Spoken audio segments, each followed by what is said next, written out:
when I joined social media and people were like, do you know this and do you know that and do you know that strategy and do you know this person and what about this? I was like, no, I don't know anything what I don't even know what you guys are talking about. These terms, like for instance, right, we don't need to get into that discussion, but for instance, the term smart money concepts, ICT, these terms, they only exist in the YouTube bubble. Outside that YouTube bubble, I've never heard about these terms at all, right? I didn't even know this existed outside the YouTube bubble. And I had mentors before, and my mentors were from Chicago Mercantile Exchange, one from New York Stock Exchange. So I had like really old school traders who were former floor traders as mentors. This is a completely different world, right? And then you join that YouTube bubble and you're getting bombarded with all these fancy lifestyle and these terms that you're like, what does this even mean, right? So, yeah, so it's for me now a completely different world, and it's very interesting to explore. My assessment on that same thing is, why is the industry so chaotic? And I do think about it a lot because it's usually young men that are getting roped into it and misguided. But there are a few people around, like yourself, that are somebody worth listening to, learning from, but they get lost in the lifestyle. They get lost in who to learn from, and usually who they want to learn from is the one with more followers, the one with the nicer car, as opposed to the one who's shown credibility and validated themselves. My assessment has kind of been the biggest scams come when you have the lowest barrier to entry. So trading, you can start for free.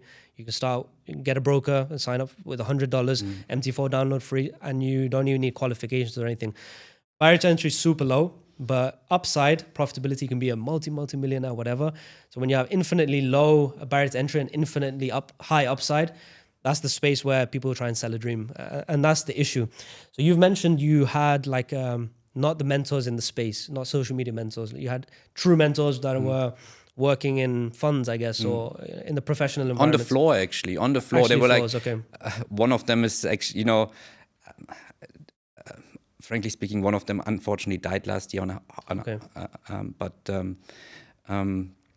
He was a former floor trader, right? So he came from the floor, and since floor trading is a dying species, or is basically died out, right? Everything is electronic nowadays, the systems.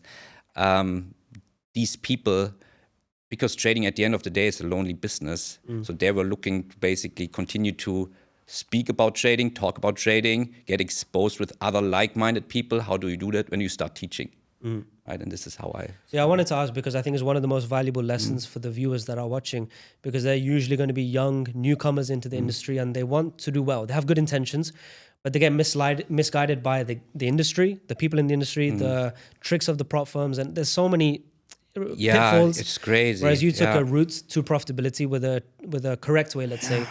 But not everyone can have access to a floor trader or these kind of mentors. So, well, first of all, how did you access these kind of individuals that mentored you, and those mentors that are in the floor environment in a fund setup, as opposed to you as an individual trader trading personal plus prop capital? Does that information translate across? And were those mentors directly correlated to your success, or was it kind of an individual journey you had to go on over the last decade? Yeah. It's a long story, but I just wanted to add something that you mentioned previously that is basically super interesting to me as well, that when it comes to the social media space, is that what I realized is that the amount of followers equals credibility or for the newcomers, right? Or the amount of money that you have apparently is like equals credibility in trading, which is absolutely not true, right? I just wanted to add that because I realized it as well on social media.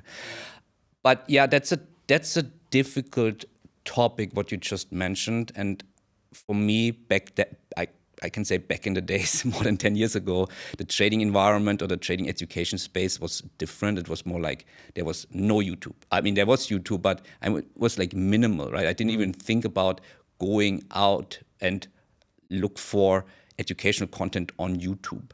I come also from a university. I mean, I have a university background, a business background.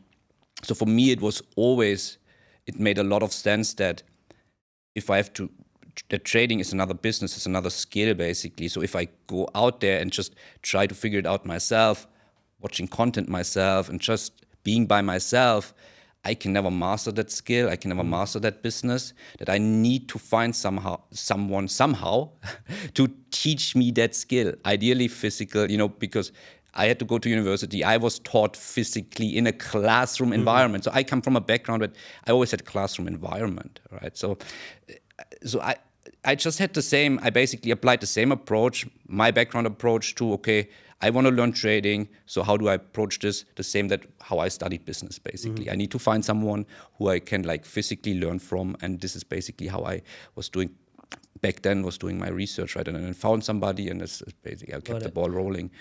But today, since everything, today you can learn online. So today you can learn online, but still you have to do your due diligence and you have to do a lot of research to find somebody that is trustworthy. And I think that's why we're coming back to the prop space.